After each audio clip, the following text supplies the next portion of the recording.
So for all of those who join now, welcome to the HowGood webinar on Decarbonization 2.0, from compliance to competitive advantage and innovation. My name is João Brich. I'm Director of Growth and Innovation for HowGood here in Europe. I'm based out of the very lively city of Madrid. And today I have the pleasure of being joined by Aoife Mary Murphy and Patrick O'Driscoll from the Kerry Group. The Kerry Group is one of the world's leading food solution providers, and HowGood has been working with Kerry for the last year or so on measuring, improving, and communicating sustainability impact early on from the innovation stage all the way to the go-to-market strategy. And today we're bringing you hopefully some actionable insights and actionable frameworks that you will be able to use from day one as you move into your work and as you try to achieve decarbonization as part of your purpose. So I'll start screen sharing and get us going. So 3, 2, 1, and there we go. You should be seeing our slides right now. In terms of agenda, we're going to start by looking at the current sustainability landscape and the different pressures that are piling up for companies to develop their capabilities on decarbonization. We will then speak to what are the limitations of a compliance-based approach and how you can transform sustainability in a competitive advantage within your own company and drive C-level interest in pushing these initiatives forward. And then what I think is going to be the most useful, interesting, and engaging part is really going to be the case studies, where Aoife and Patrick are going to share 2 case studies on how Kerry is approaching sustainable innovation and also driving consumer preference through sustainability claims. Of course, at the end, we're going to have some Q&A. And so again, be sure to drop your questions in the Zoom chat and your comments. So starting with the context, as all of you know, and that's probably the reason why we're joining this webinar, food companies are under immense pressure to make immediate progress on carbon reduction. From voluntary frameworks, you've seen probably many companies setting, science-based climate action targets, to, the task force on climate-related financial disclosures. Some companies starting doing this work before, but now due to market regulations, all of the companies or many of the companies around the world have to do some sort of climate disclosure requirement. You can think of the CSRD, the EU regulation on sustainability reporting, the carbon border adjustment mechanism. You can look at the California climate laws. But the thing is, this is not just a movement that is specific to the US or the European Union. This actually cuts across regions. We're seeing Singapore adopting climate-related disclosure requirements, Japan doing the same, Brazil doing the same, South Africa doing the same. And so the pressure is really piling up. And when you look across these regulations, the key takeaway is simple. The expectations of sustainability data is that the quality, the rigor, and the assurance of the data for sustainability needs to match the one that we currently have for financial data. We're seeing more and more unified sustainability reporting standards. We're seeing assurance becoming mandatory in some regions like the European Union. We're seeing the necessity for carbon accounting to be as comprehensive as possible, usually across the full product life cycle, and include scope 1, scope 2, and scope 3. For some regulations, you even need to go down to the product level, like the carbon border adjustment mechanism, and calculate the embedded carbon of your imported products. And all of this information must become part of the management report. And the key highlight is that this trend is only going to become stronger. The UN is saying that we are on track to achieve 2.7 degrees of global warming, while as part of the Paris Agreement, we had agreed on 1.5 degrees of global warming. And so the urgency of acting on climate, the urgency of acting on decarbonization is just becoming more urgent and more pressing. And so it is no surprise that all of these governments, investors, consumers are asking, for example, retailers for sustainability data. And As retailers get these sustainability requests, they ask their food and beverage brands for sustainability data. And these food and beverage brands ask solution providers like Kerry for sustainability data, which then ask their raw material suppliers and at some point even farmers for sustainability data. And so the number of data requests starts piling up upstream. And so there are so many different data requests on sustainability that it is no surprise. 75% of the time of sustainability teams is spent on gathering and analyzing data, searching for emissions factors, searching for different origins, evaluating data quality, trying to align to the very complex and ever-evolving carbon accounting standards, and more specifically, asking their suppliers for information and trying to quantify the impact of reduction initiatives. In fact, 85% of food companies around the world, according to the SBTi corporate survey, believe that even getting primary data is becoming a barrier for them to set science-based targets. And only 2% of suppliers are able to provide product-level sustainability data. And this is a simple question, but behind this simple question of what is the cradle-to-grave carbon footprint of a product, there is a complicated solution. Commissioning a life cycle assessment can be really expensive and time-consuming. The comparability of the different approaches to measure carbon of different life cycle assessment in terms of system boundaries, in terms of functional units, in terms of methodologies, they can be really difficult to harmonize. And often the actionability of the data is an issue because you're not able to have a life cycle assessment that tracks the dynamic nature of your supply system, which is constantly changing.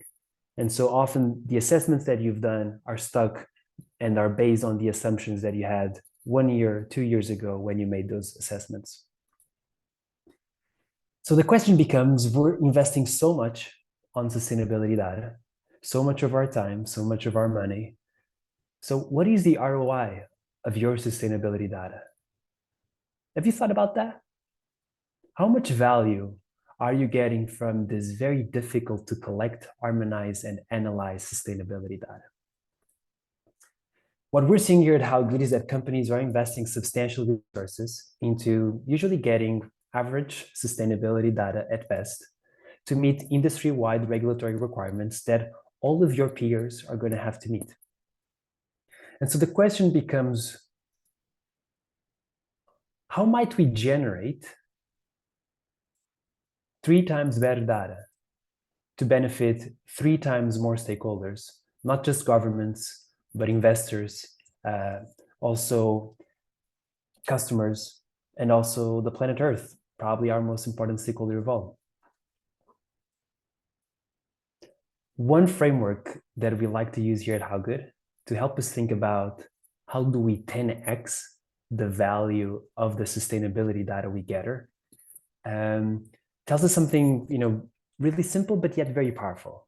This framework says, look, that there are only so many ways that you can generate business value.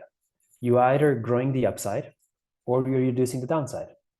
And you're either working on something that is tangible, that you can easily measure, like your revenues and your assets, or you're working on something that is intangible and difficult to measure, but that influences your market valuation. So on the side of the tangible upside, we're really talking about revenues. And so here is really about figuring out how can carbon data grow revenue? Can carbon data help you sell more? Can it help you charge a price premium? Can it help you gain a market share? On the side of the intangibles and the upside, we're talking about the differentiators. How might carbon data drive differentiation? So for example, we're going to be talking today about sustainable innovation. That's a differentiation strategy. We're going to be talking potentially, and you could be talking about how carbon data can help you attract and retain talent or build customer trust and loyalty. And on the side of the downsides, we can think about how can carbon data reduce costs? either because you're making a more efficient use of resources in case there are carbon taxes, you're reducing indirect costs, maybe you're reducing the cost of goods sold, or you might be working on the risks. So does having carbon data, can it help you ensure a resilient supply of inputs? Can it help you reduce the volatility of the cost of goods sold? Does it help you address fines and regulatory restrictions and reduce the risk of your company to be exposed to litigation? Now, you see, if you only look at the compliance-based approach, you're just touching in one of the quadrants and in one of the aspects within one of those quadrants.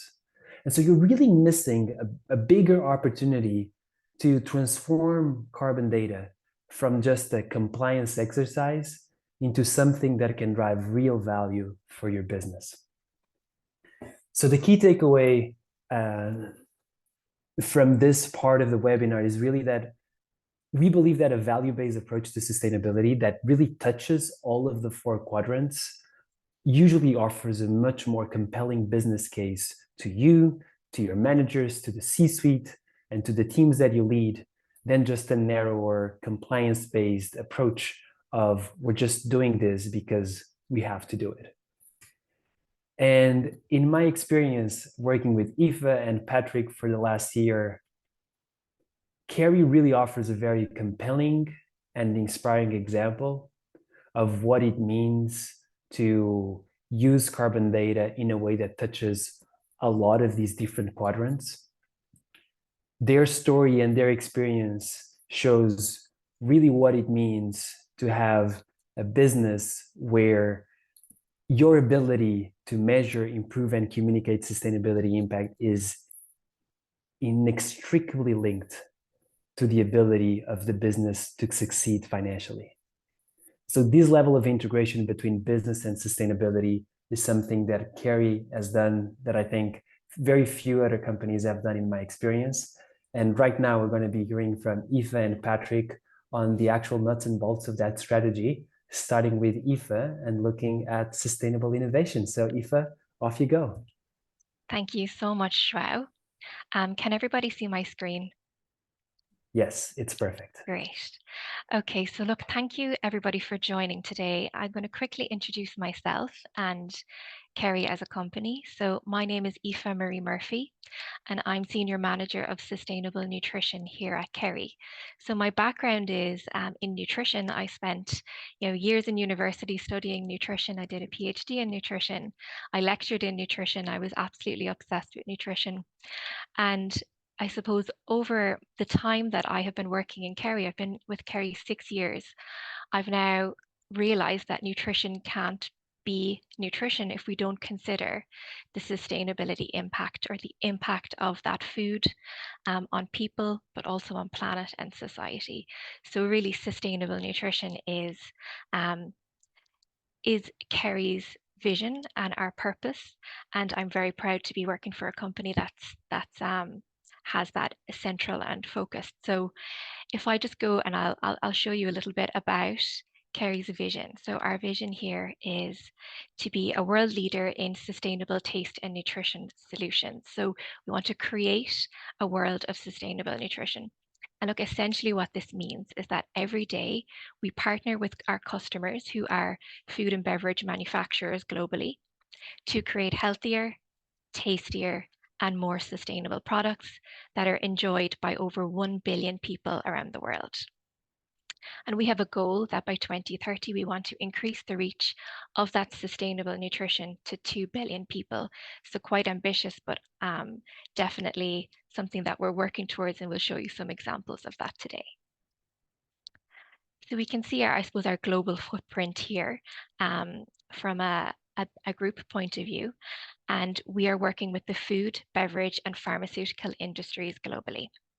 In 2023, Kerry had a group revenue of 8 billion, and we are now reaching 1.25 billion consumers around the world with our positive and balanced nutritional solutions. So we're able to meet the local demands of our customers through our 137 manufacturing locations, which you can see dotted across this map here. And this is supported by our 70 technology and innovation centres. And of course, none of this would be possible without our 21,000 employees, including 1,100 R&D scientists. So all together, we're working towards creating healthier, tastier, and more sustainable products. And what do we mean by sustainable nutrition? I've said it many times now, but really, what do we mean by that? And really, it's about addressing the nutritional, environmental, and social impact of food and beverages to shape that sustainable nutrition environment right across the globe. So our ambition here is to guide and inform and support our customers on this journey that we call our spectrum of sustainable nutrition. So you can see here above the spectrum, we're talking about nutritional improvements of products. So this could be anything from making the product safer to eat to positive and balanced nutrition, which is around reducing salt, fat, and sugar. Proactive nutrition, which is adding in nutrients such as proteins and fibers or clinically backed ingredients like probiotics that can support health. And then if we think about below the spectrum, this is around the environmental and the social impacts of food and beverage. So this is, we can think about improving the environmental impact through climate positive, reducing carbon, as well as around circular solutions and food waste. So really, we're partnering with our customers every day to move them along this spectrum of sustainable nutrition, no matter what stage our customers are at. We're consistently trying to bring them along. And that's central then to our commitment or our vision to create a world of sustainable nutrition and reach 2 billion consumers by 2030. So really, that's our strategy on one slide. And you might ask then, okay, so how do we go about doing that? We have a portfolio of ingredients that can support this, but really we use that portfolio in combination with digital tools that help us to innovate and assess that sustainable nutrition impact. So sustainable product design is the fastest and most impactful way to improve a sustainable impact for a product, so around nutrition and sustainability. So these digital tools help us to quantify that impact. If we think about the challenge of nutritional optimization, we know that many governments worldwide are introducing regulations around products that are high in salt, fat, and sugar. They're introducing things like front of pack nutrition labeling so that consumers can make healthier choices. So we use a tool called Kerry's NutriGuide to help us to formulate products that are healthier for our customers to bring to market and have those labels on pack. At the same time, we're thinking about the challenge of quantifying sustainability impacts. We know that the food system contributes over 1/3 of global greenhouse gas emissions, among other indicators, things like water. But if we want to really assess the product's impact from a carbon perspective, we can use the tool HowGood. And this is where we have our partnership with HowGood to aid our innovation and think about our product innovation with sustainability by design, thinking about that impact from the very beginning. So I'm going to show you an example of how we've been doing that. So if we think about taking a product of just this is a chocolate milkshake. And what we would do is we would use the HowGood platform to input the recipe or the formulation of that.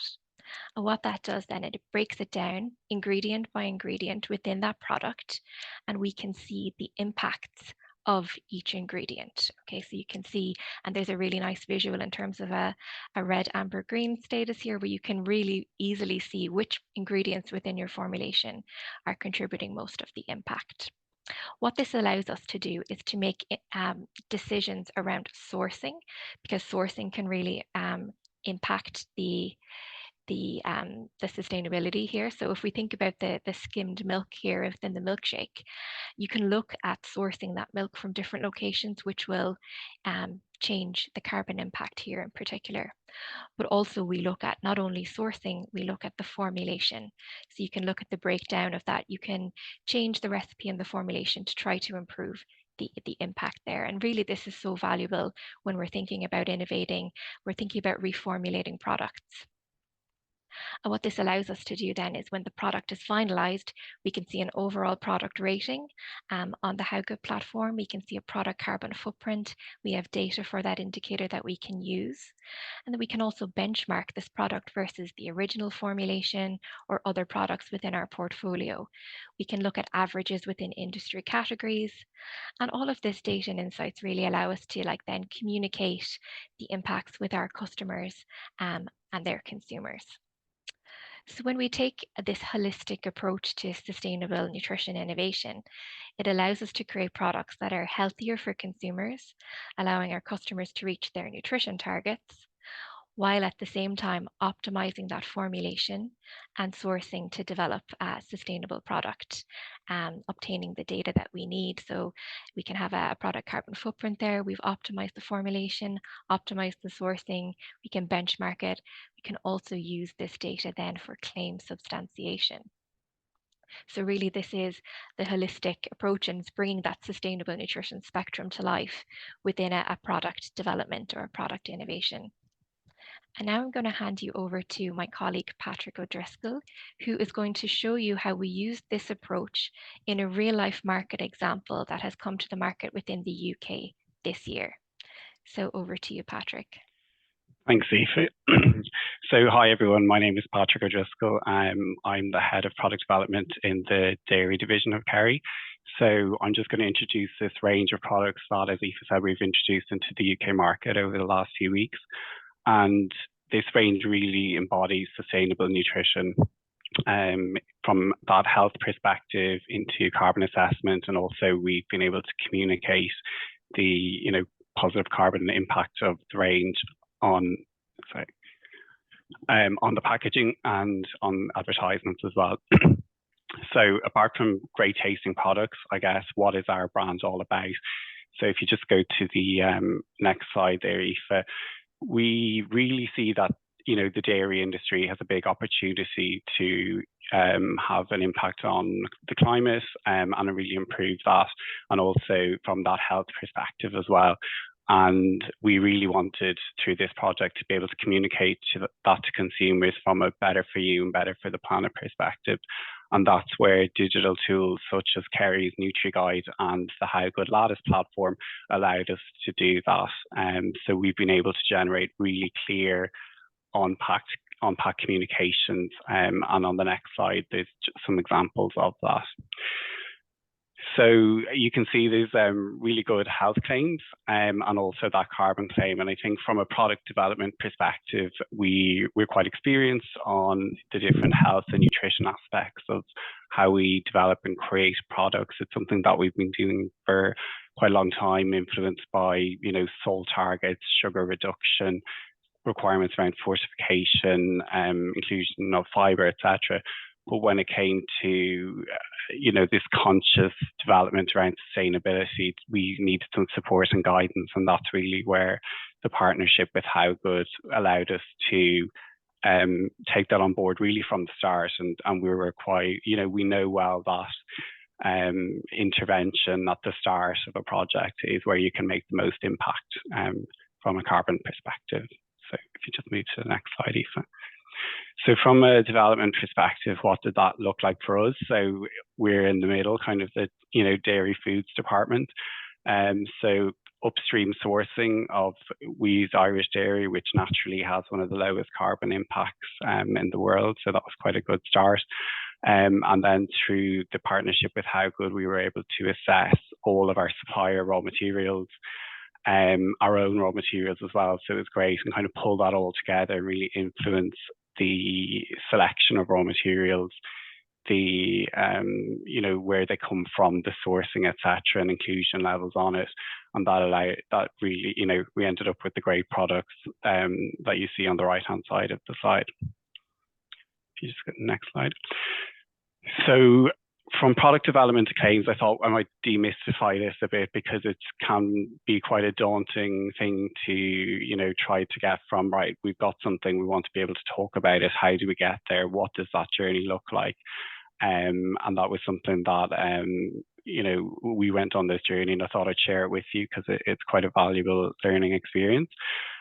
So from the development process, we used, as I said, the lattice HowGood program, which did influence formulation and sourcing. But I guess it's a balance, right? Because ultimately you're trying to create really great tasting products, good texture, health aspects, keeping costs down from a manufacturing perspective. So it's another element to take into account on the product development journey. Collaboration with our suppliers was really important. So ensuring that you're getting really accurate detail on sourcing locations, component breakdowns through specifications, etc., to ensure that we are generating robust data to allow us to make a sustainability analysis on it. So, but once we had all that and a final formulations and locked in sourcing, etc., we were then able to evaluate our products to see what potential claims could we make, like what could we say about our products on pack and what would be motivating to the consumer.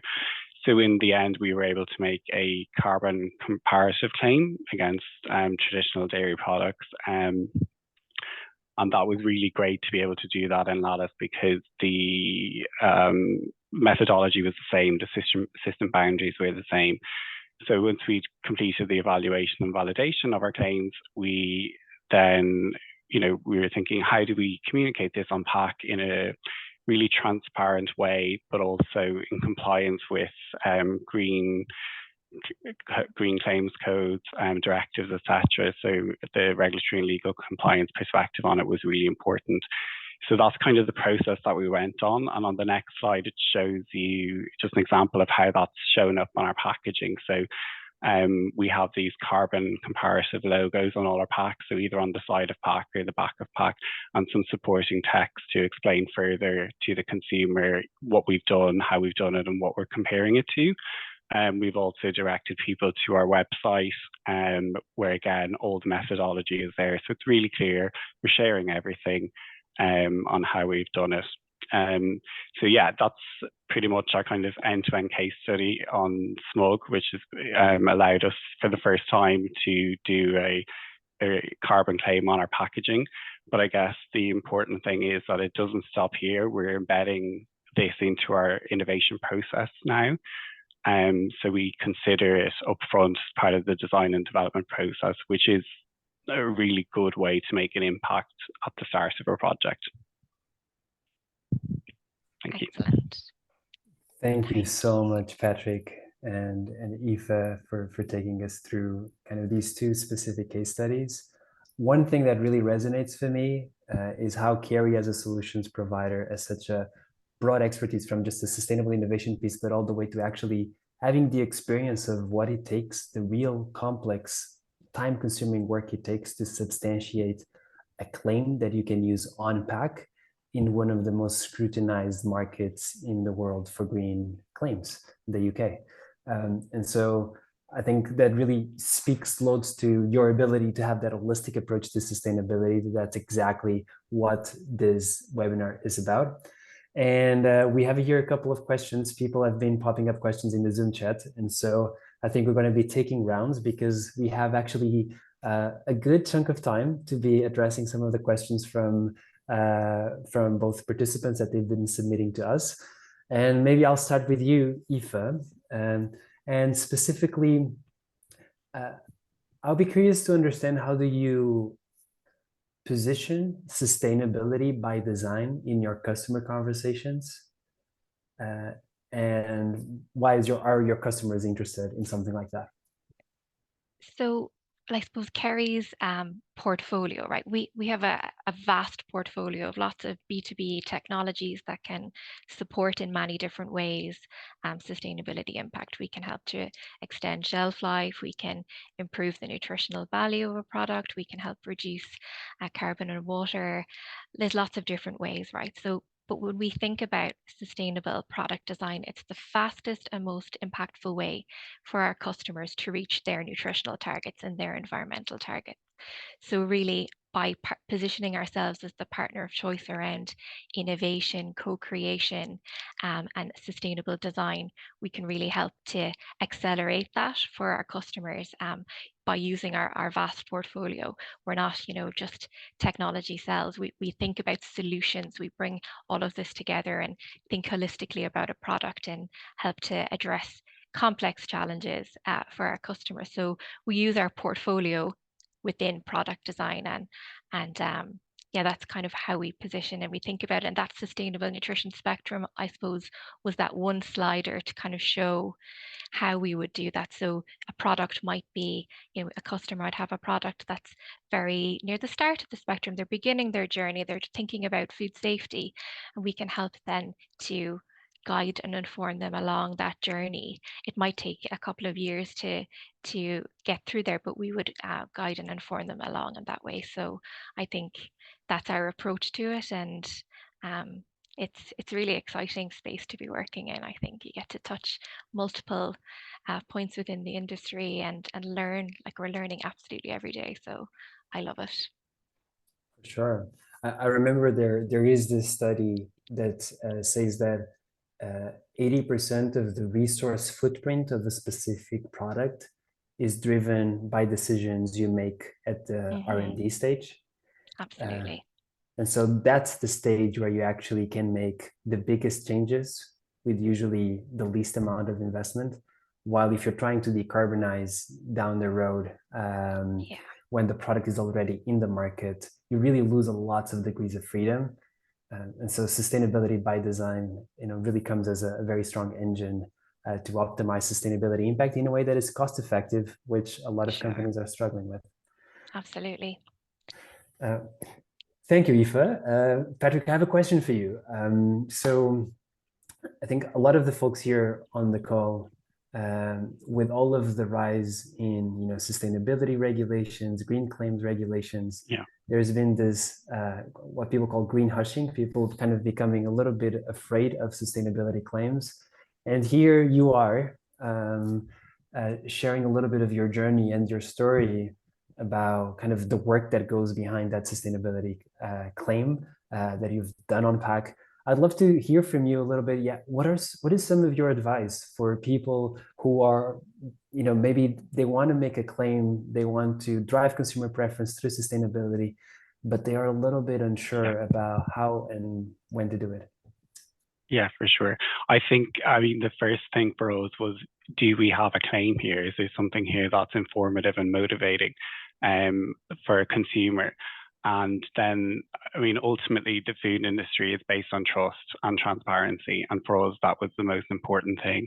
Are we communicating something that, we're happy with, that makes sense, the methodology is correct? And I think once you've got that, you've cut through a lot of the challenges that you will encounter when you start to approach things like the Green Claims Code, directives in Europe, etc.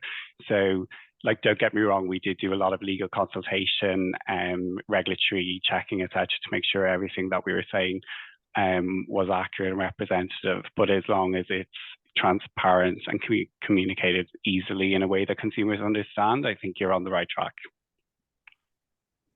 Thank you, Patrick. And there's actually also one question from the Zoom chat from Nicole that I think it also connects a little bit to the green claims conversation.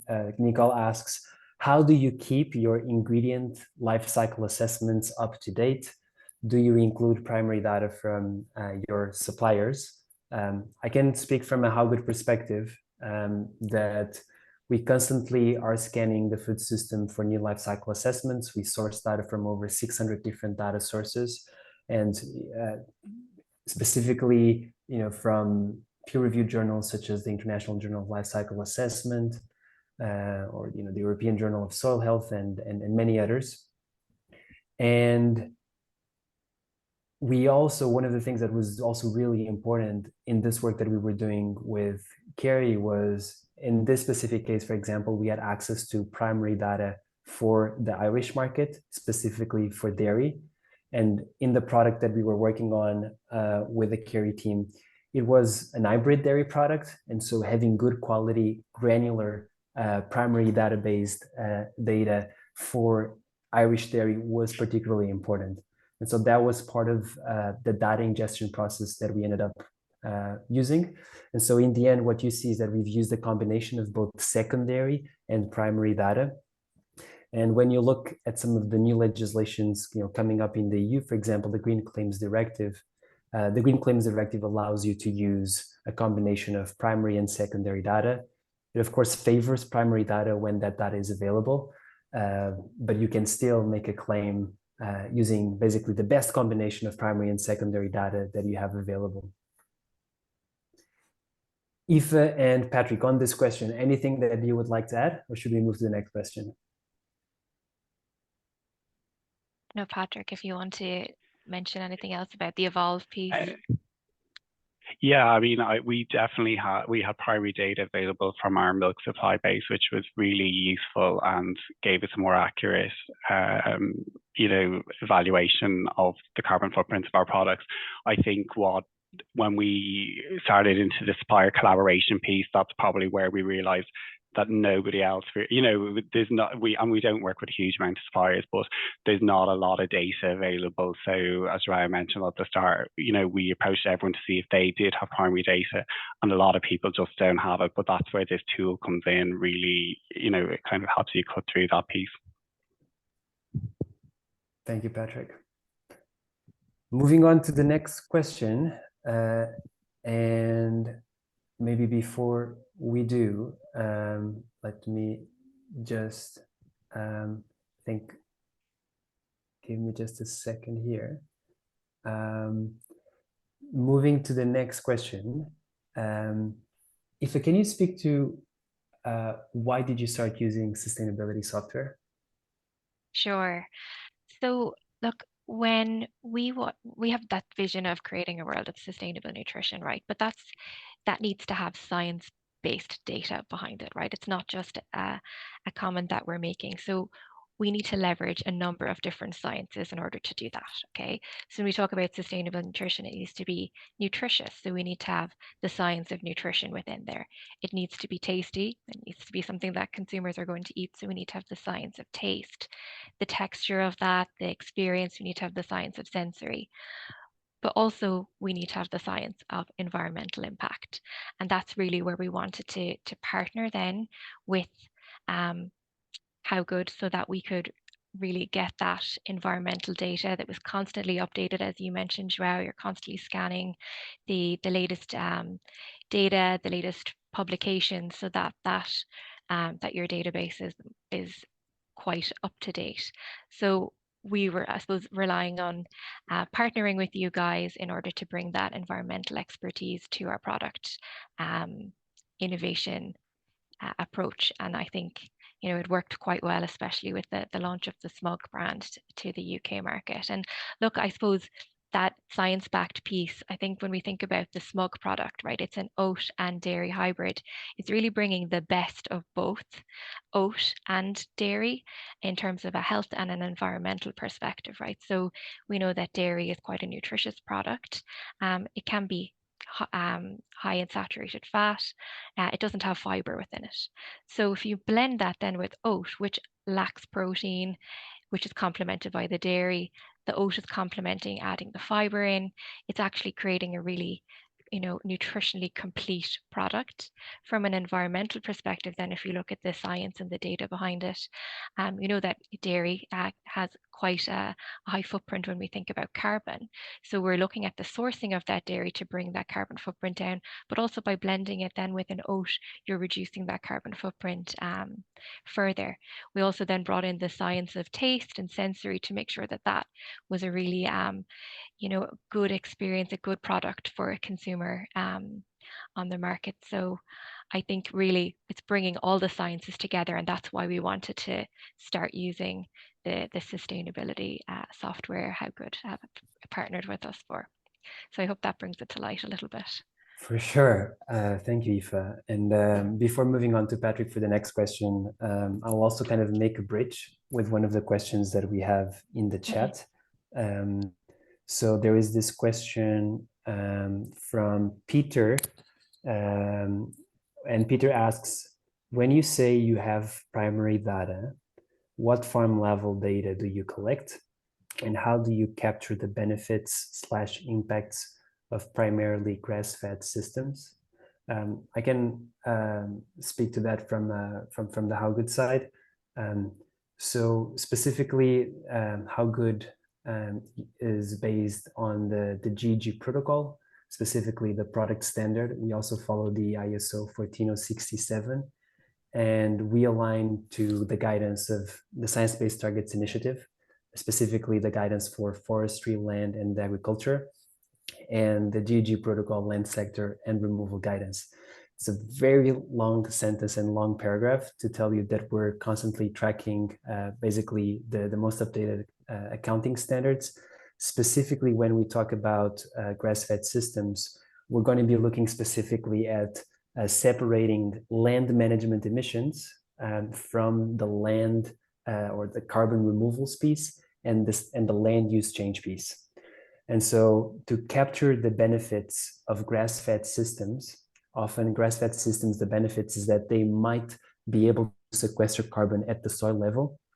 Because you're talking about carbon removals, to substantiate a claim like that, you actually, based on the land sector removal guidance of the GG protocol, you actually need ongoing farm level measurements using soil samples at specific depths to be able to substantiate a carbon removal claim based on the draft land sector removal guidance.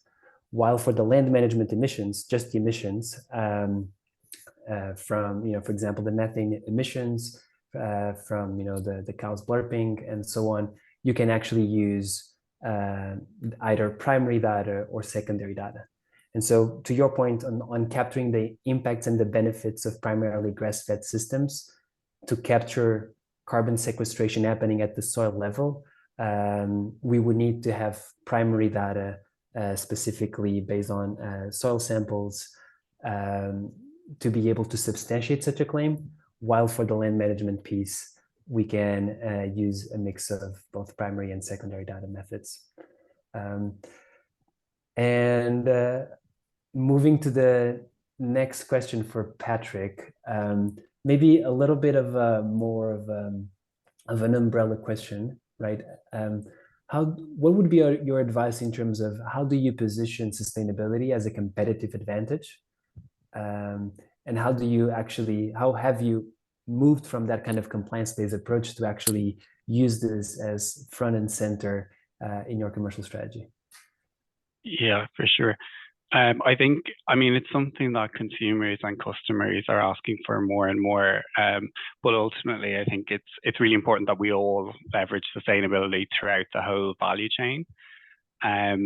We all have a responsibility working towards net zero. We all have our own company targets, etc., on measurement and quantification that really helps you make better decisions. But ultimately, as I kind of tried to show earlier, it is a full system, and collaboration is required, and we need information from people who need information for us. We're all working towards the same thing. So it's important that everyone in the full food value chain is trying to leverage this. Thank you, Patrick. I want to move, since we have a little bit more time, I want to make sure that we cover the remaining questions in the Zoom chat. We are having a very lively chat happening in Zoom. And so there is someone, Arvizo Cambria, who's asking, what are the data sources that are used for secondary data? What are the results aligned with the latest GG protocol guidance? I can also answer that. One of the advantages of HowGood software is that 100% of the data sources for every emissions factor in our database is transparently reported. And so these means that when you're looking at a specific assessment, you can see the data source for the land management emissions factor, the land use change emissions factor for each one of the 90,000 on-farm food emissions factors that we have in our database. And then when you want to use this data to substantiate public claims, you can basically tell regulators and inform consumers about what were the actual data sources, what is the link to the actual LCA study, what is the date, and so on and so forth. And to your question about the alignment to the latest guidance, yes, you're absolutely right that we need to break down land management from carbon removals. And in this case, we've done that as required by the draft land sector removal guidance. Aoife and Patrick, one other question I have for you is, what would you say are the benefits to the customers of working with a partner that is able to quantify both the sustainability and the nutrition piece? What are the benefits to your customers from kind of a business case perspective? Are you able to speak to the specific value that some of your customers are experiencing because you're able to substantiate in such detail sustainability and nutritional data? Sure. Look, I think they're both key challenges that all the food industry is looking to do, where we see these regulations coming in around nutrition and now around sustainability as well. So having a partner that's able to support on both and think about both at the same time, because if you're going to need to reformulate or innovate a new product that has to meet nutrition targets, why not try to do the same thing and improve the sustainability impact while you're formulating at that stage? So I think that's really the key benefit of working with us. It's the efficiency there in terms of looking at nutrition and sustainability. And it's, I suppose, everyone is learning on this journey of sustainable nutrition as well. So we're all learning from one another. And I think that collaborative approach as well really supports our customers, and it supports us as well because we learn from them and we're constantly pushing the boundaries of what's needed there. And look, if we do this, we're thinking about, okay, I showed you an example of just a product, and Patrick showed an example of some products that are on the market. But if we look at the impact that we're having product by product, hitting meal by meal to billions of people across the world, that's when you really have that scaled impact. You know, it might just seem okay, we can improve the product, we can reduce the sugar, reduce the carbon, that's just one product. But if you do that for multiple products, you're thinking about one product at a time, but that really has such a huge reach and a huge impact when we think about the scale of the food industry and our customer base. So I think that's a really exciting thing as well, to be a part of that ecosystem that we're creating healthier and more sustainable products that will really will have an impact on people and the planet and society. So like everyone wins, and it's good for business too, you know. Absolutely. When you multiply you know, a change in a formulation by the volume that product is sold, you know, the impact can be quite significant.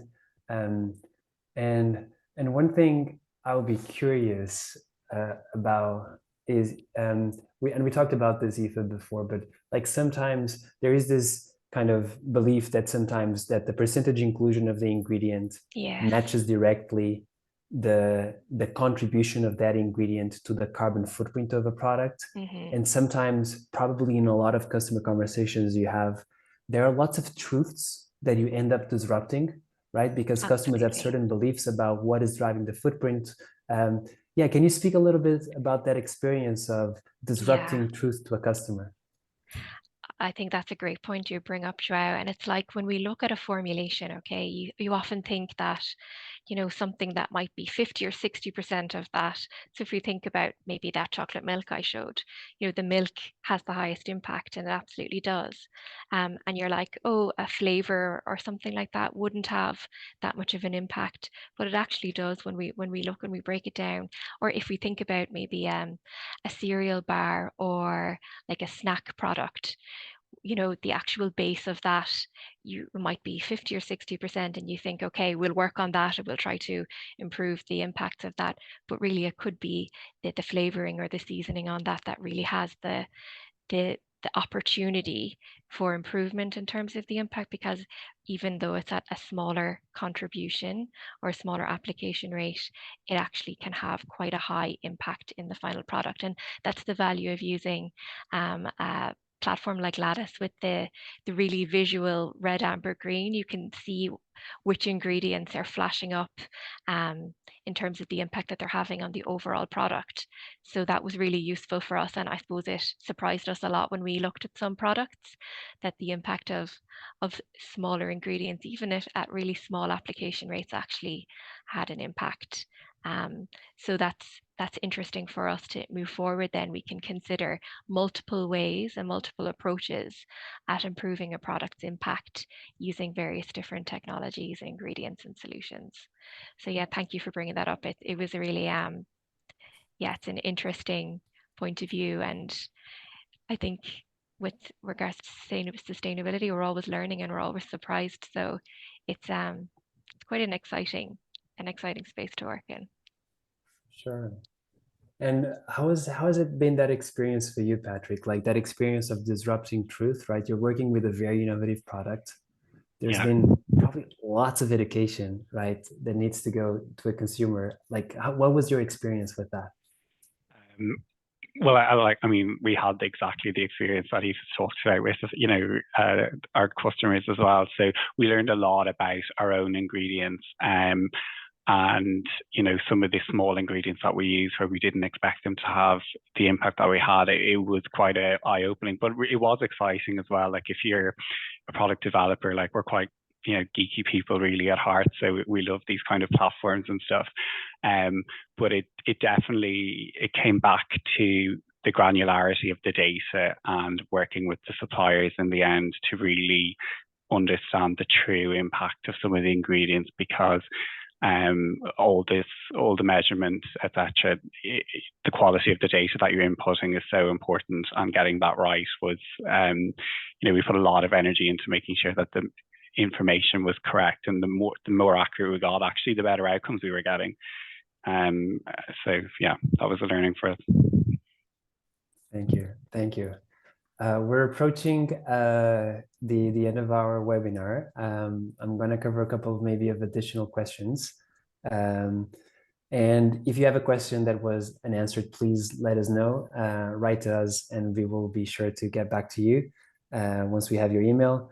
There is a question from Elizabeth, and Elizabeth is asking, are there already clear rules in the European Union concerning sustainability claims?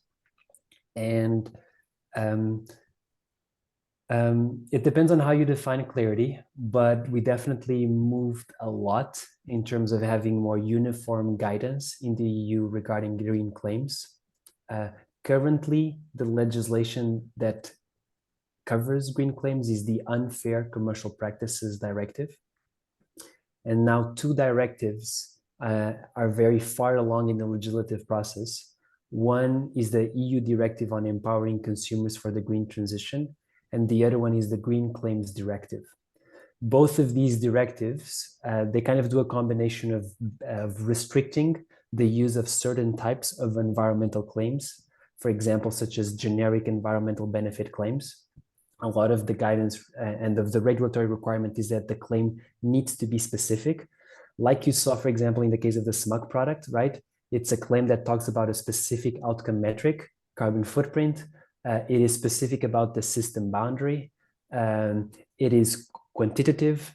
It is substantiated. It uses primary data.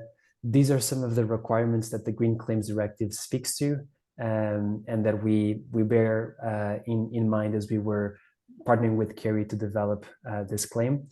But yeah, those are the 2 good data sources to just understand a little bit more about the green claims environment. Most of these legislations are going to be enforced around 2026 onwards. So you have maybe a couple of years of transition to develop your capability to develop claims that are in alignment with those new standards. Joao, there's one question here from Heinz Flatzner talking about how do you motivate and incentivize supplying farmers to provide data. So that Evolve program that Patrick mentioned earlier around the dairy supply that would go into the smog. The Evolve program is, I think that there has already been, the link has been sent in the chat. So thank you, Juan, for doing that. But really that involves incentivizing the farmers from a financial perspective, right? So the farmers receive a financial incentive and that really motivates them to continue. And there's various different measures that they can take. I think there's 14 different.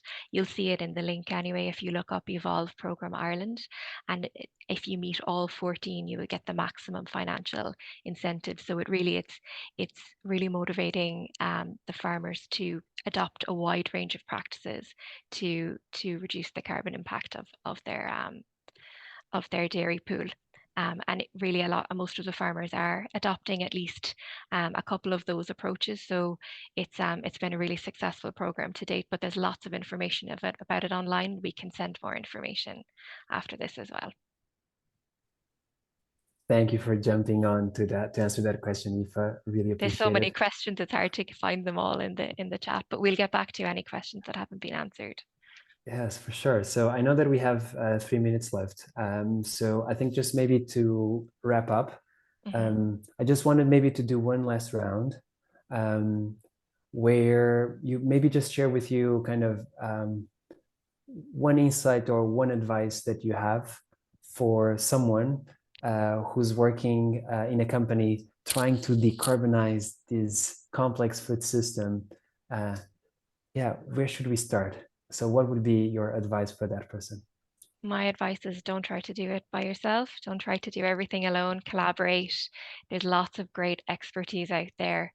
Let's work together to do this because we can accelerate the impact there if we work together as an industry. So that's my main piece of advice. Beautiful. Patrick? I think what I've learned through this is that it's not as complicated as you think it's probably going to be, and there's a lot of people out there who can support you. So as Aoife said, collaboration is key here. We all need to get on this journey as an industry and be bold and make these products and go to the market with them, because that's how we will I suppose change the trajectory of products out there. We want to see more sustainable products. Yeah. So yeah, for sure. And I will close that with get data, right? Ensure that data permeates your commercial functions. That is not something that is sitting just in the sustainability department, but it's about kind of how many loops can your sustainability data do? Does it touch the R&D department? Does it touch the procurement department? Does it touch the innovation department? Does it touch the marketing department? And the more of those loops your sustainability data does, the more you're adding value for your company and to the food system. So thank you each and every one of you for joining another webinar on decarbonization of the food system. A very special thank you to our partners at Kerry, specifically Aoife and Patrick, who've done a wonderful job sharing a lot of insights and their own journey. And we're going to be looking forward to seeing you in our next webinar. And feel free to send any questions that we might have missed so that we can get back to you shortly. Thank you, everybody. Thank you so much, Joao. Thank you, everyone. Thank you. See you.